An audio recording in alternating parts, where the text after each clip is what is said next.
It's preserved. God said, I will preserve this revelation.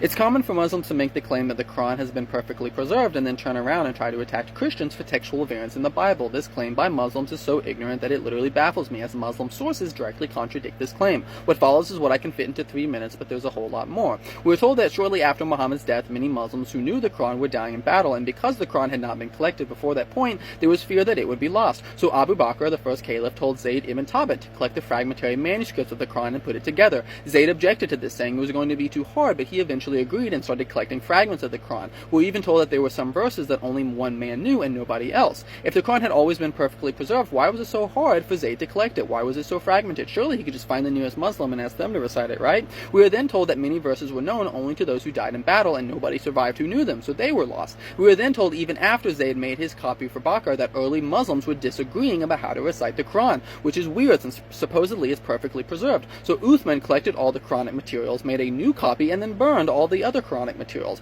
Now, if the Quran had never been changed, why was there a need to burn all these other copies? Also, Zayd says in 510 that he missed a verse in his original collection and had to track it down to add it to his new one. So was the Quran that was compiled by Zayd at the commissioning of Uthman perfectly preserved? Doesn't seem like it. After hearing the inhabitants of Basra recite the Quran, we were told by Abu Musa al-Ashir, who was a companion of Muhammad, that there used to be a surah that he recited in length and severity to Surah Bara, but that it has been forgotten except for a small quote which he then recites, which is nowhere found in the Quran. He then says that there was another chapter that was also forgotten. So apparently there were 2 chapters of the Quran missing because Muslims forgot them.